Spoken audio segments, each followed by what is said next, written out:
All right, so today I'll do the IAT relocation. You can see right here I've already taken out the ECU and the top cover here. I have a video for that.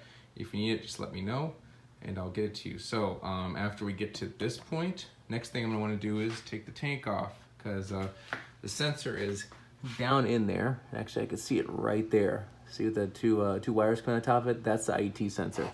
I can kind of reach it, but I really can't get in there, so I'm just gonna make some good clearance and pull the tank out. Now, why do you need the IAT? All right, so this IAT is sitting here on top of the engine. And because it's sitting on top of the engine, it's of course going to be hot while the bike is running, very hot, a lot hotter than ambient temperatures. So what happens is while your bike's sitting there idling for a while, the air is not pushing through here to cool it down.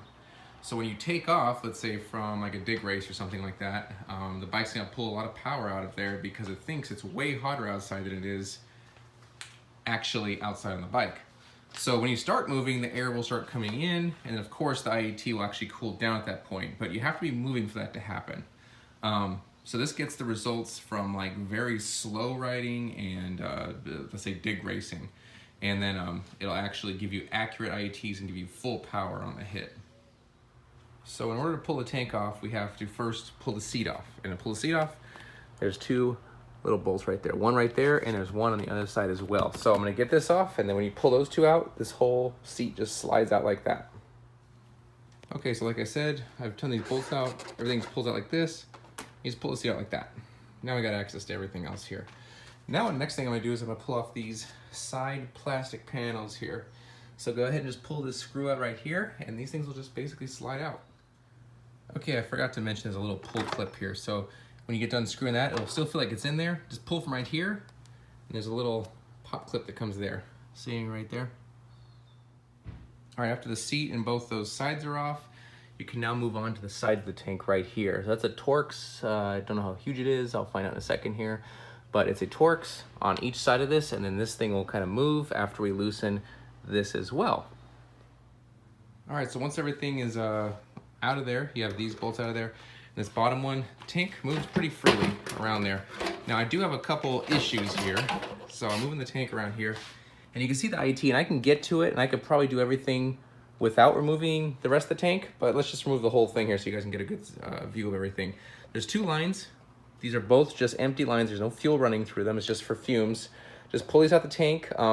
If you try to pull with your hand, it's gonna be a difficult time. Try to use pliers, kind of move it and jerk it around and then get it off of there. Okay, after you move the tank out of the way here with the lines and everything, you can just prop it up here like this just fine. No issue whatsoever. There is a fuel line going on the bottom, which you can disconnect. A couple drops will come out, and there's two actual harnesses that go into the bottom as well. You can pull all that out and move the tank away if you'd like, but I'm just leaving it here because it's not in danger. It's secured pretty well, and I have access to everything I need here. Now this is the IAT sensor. I've already unclicked it. It's really just a little, that's all you do. Push it and pull it out.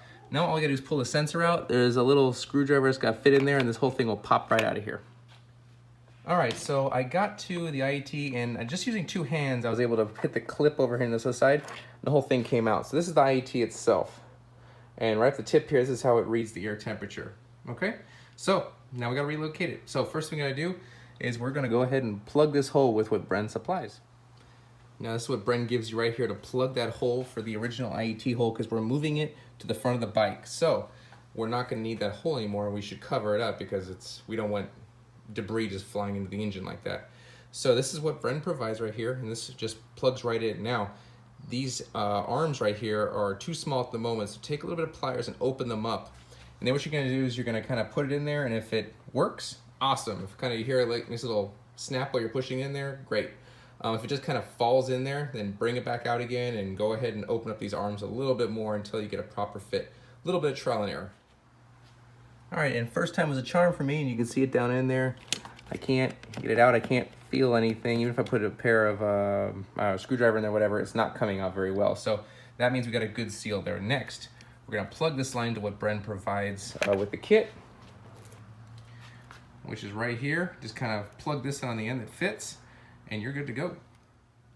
All right, so after you're done removing the airbox here, which if you don't understand how to, I have a video on that. If you don't know where it is, message me and I'll send it to you.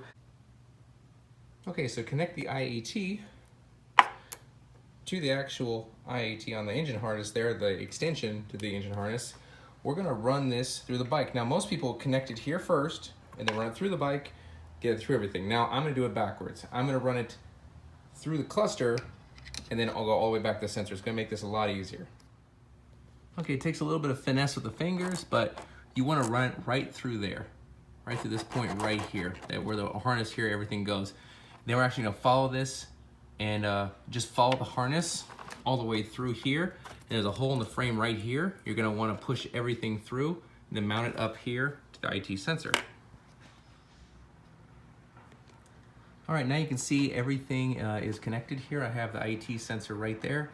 I'm running it down through everything. It's not pretty yet, but you can see it's down here running through the frame here, running up through here, and connect to the sensor itself. Now the next step is the fun one. We get to drill out the bike, basically. We want to drill a nice little hole in there. So I'll show you how to do that next. All right, first thing I want to do is move your harness out of the way. So I just kind of lifted this up, move this harness through there. There's a harness over here. I moved to the other side, and I'm going to want to drill a hole basically right there, okay? Right there. So I'm going to go get a drill size and size it up with the actual IAT sensor itself, and then I'm going to start drilling. All right, so I made a point there, and that's where I'm going to start drilling right there. I'm going to go with a small bit and go larger and larger. And by the way, if anyone needs a tutorial on how to take the speedo cluster out, I have one of those on the page somewhere. If you need help finding it, let me know. Basically what I'm gonna do here before I start drilling through is I'm gonna put a towel underneath here, a couple of rags in here, so any debris that goes through, I can just pull right out with the rags. So after you drill the hole, you just wanna stick the IAT right in there. Now, I kind of stepped up. I went for like a 1/4 inch and kind of stepped up from there. Eventually this is a 1/2 inch. I kind of made it a little larger than 1/2 inch, and it sticks in there pretty well. It's not gonna click in or do anything special. It's just gonna kind of sit there. If it sits there well enough, then that's good. Now you're going to do is click this in and put all the wiring back the way it was, put the cluster back in, and then you're going to want to make all this wiring look good. All right, so now I made it look nice and good. We got the sensor in there at the top. It's running down through here, and I got to make it look really nice and basically like it's supposed to be on the bike here, all the way through till it gets to the bike down here. And now I'm going to run the sensor up through here and do a little bit of trimming, or not trimming, sorry, but I'll be zip tying some of this away from here, but this is basically how it's gonna route through here. We're gonna make it look pretty onto here. So to make it look a little more clean, I've pulled out the bolt here for the remainder of this box here for the air box, and I slid the wire underneath it. So I don't have to worry about it going through here anymore. I just worry about it going through here. And I'm gonna zip tie it along the wire harness here till it goes back into the IAT. All right, so everything's routed properly now. I put a couple zip ties here on the line to follow the IAT on the main wiring harness.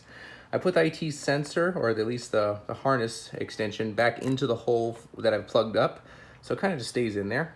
And I have the wire running down through here, through the frame, through here, which I have a couple zip ties, through there, and up through there. And you can actually see the sensor sitting here at the top. And then let's see if we can see it from the front of the bike as well. All right, there we go. I kind of see it way back in there. There she is, but I don't see it from here, huh? I see a little bit right there. But if you see it from the front of the bike, you can't see it. That's the whole point. That's why you stick it where you stick it, because you don't want it just hanging right from the top here and making the front of your bike all nice and ugly. So it's right in there. It'll get all nice, the fresh air, but it's not losing any aesthetics of the bike. And that's pretty much it. Just put everything back together again, and you're all set.